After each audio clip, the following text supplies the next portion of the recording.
Bonjour, voici avec le printemps l'arrivée de la nouvelle version de Business Central. Il s'agit de la BC22 2023 Web 1. Commençons cette présentation par les évolutions ergonomiques. Comme vous le savez, vous pouvez ouvrir plusieurs onglets pour traiter plusieurs types d'informations en même temps. Cette nouvelle version inclut dans le titre de l'onglet le nom de la page ouverte. L'ajout de pièces jointes est simplifié avec la possibilité de faire un glisser puis déposer un fichier. Dans la vidéo de la version BC22, nous vous avions présenté la nouvelle barre de menu. Si ces fonctionnalités ne sont pas encore activées sur votre environnement, contactez le support Isatech. Toujours dans l'optique de simplifier les usages, il n'est plus nécessaire de lancer un document avant de créer un prélèvement. Il se lance tout seul. Pour aller encore plus loin, personnalisez les barres de menu des lignes des documents.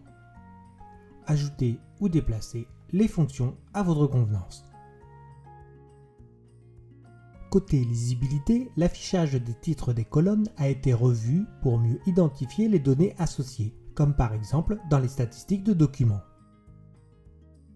De même, dans le prélèvement, vous avez à disposition toutes les informations indispensables pour la préparation de commandes.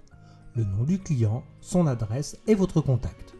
Sur le plan fonctionnel, plusieurs évolutions vous sont proposées. Pour les entreprises gérant plusieurs devises, une amélioration a été apportée à la fonction d'ajustement des taux de change. Cette fonction sera accessible directement à partir de la page des devises. Cette nouvelle version vous permet de lancer dans un premier temps un aperçu pour vérifier le montant des ajustements liés aux variations des taux de change pour les documents de vente et d'achat et pour une période donnée.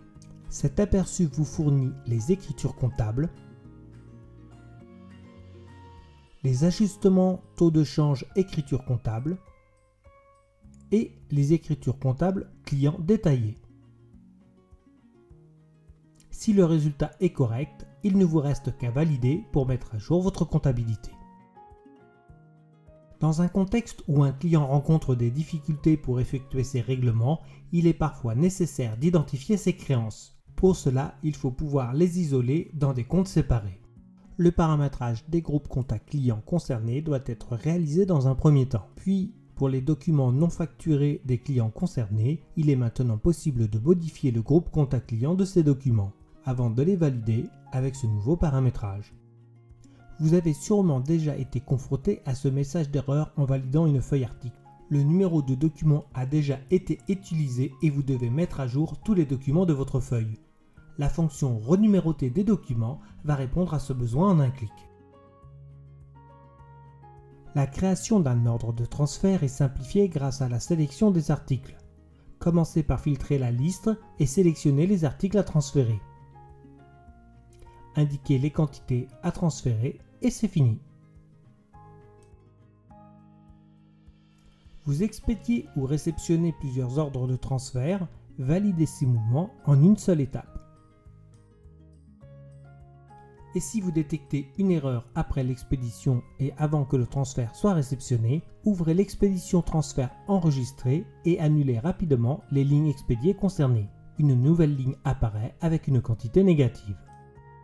Dans la version BC14 sont apparus les articles de type non stocké. Ces articles peuvent être réceptionnés ou expédiés automatiquement à partir des processus entrepôt. Sur cette commande d'achat, la ligne de frais peut être jointe à un article stocké. Lors du processus de réception, l'article non stocké va être automatiquement réceptionné dès que la réception de l'article stocké est validée. Cela se confirme lorsque l'on consulte la commande d'achat. Voilà, cette présentation des nouveautés majeures de cette version est terminée. Rendez-vous à l'automne pour découvrir la nouvelle version.